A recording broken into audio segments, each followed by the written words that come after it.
And our next youth presenter is Justin Stewart. Okay, greetings. My name is Justin Stewart. I'm a driven and thoughtful individual with a strong passion for political discussion and anything related to cars. I'm excited to continue pursuing my higher education at Monroe this fall, where I plan to grow both academically and personally. Above all, my ultimate goal in life is to take care of my family, and provide for them and their well-being and their stability and happiness. Hello, guys. Hi, Justin. This is my presentation. So I titled it Our Mission. And it's amazing to see this is 6 weeks that we're on a line and we're probably together. So this is amazing to see what we could do in 6 weeks. Like imagine a couple years.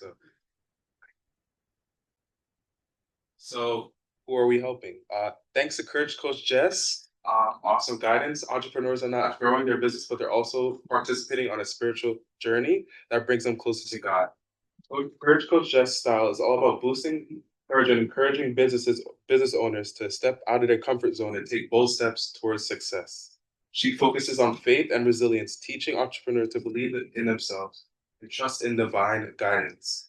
By mixing spiritual principles with practical business strategies, Coach Jess helps people align their business goals with their personal values, creating a sense of purpose and fulfillment. This well-rounded approach not only leads to successful businesses, but also helps entrepreneurs feel more connected to God as they learn to see their work as part of their spiritual mission. And one of those businesses is Whitely Cleave. It's been amazing to see where they came from.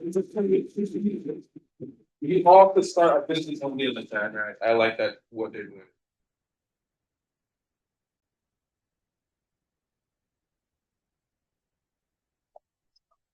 So we were tasked with crafting a mission statement. And a mission statement, we started about what we wanted to see in our community. And I initially said environmental because, in the Bronx, there's certain areas that you're looking like, what is that? The trash everywhere. It doesn't look good. And I said, like, why does income have to correlate with cleanliness in the community? It shouldn't have to. The poor or whatever your situation is shouldn't have to be that. It's very disappointing, very sad to see sometimes. So our mission statement reads, we must come together to address our community's concern.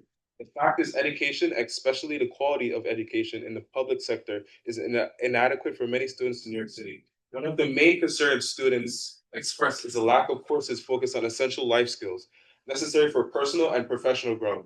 Important topics such as how to pay taxes or understanding and interpreting loan terms are missing from a general school curriculum. A determined group of individuals like us can unite to address this problem and bring these issues to the forefront. Most importantly, we must ensure that those in positions of power who can influence change are made fully aware of our concerns. And I switched to education because so many times we hear how students feel like, oh, we're learning math, science stuff, but how is that going to help me pay this or do this or pay the rent? So I did take economy class, so I would love for more students, like we're from ninth grade to 12 or different levels of school grades to learn and start early. Because the sooner you start, the more better prepared you are for each.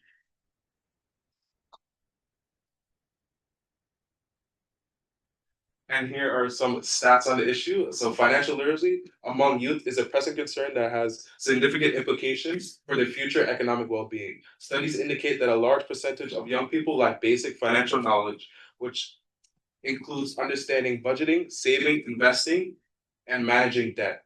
For instance, a report by the Program for International Student Assessment found that only 22% of students from participating countries were able to perform complex financial tasks. In the United States, a national survey revealed that only 24% of millennials demonstrate basic financial literacy. This gap in financial education can lead to poor financial decisions, higher debt levels, and reduced economic opportunities. I could personally attest to mishaps with financial issues.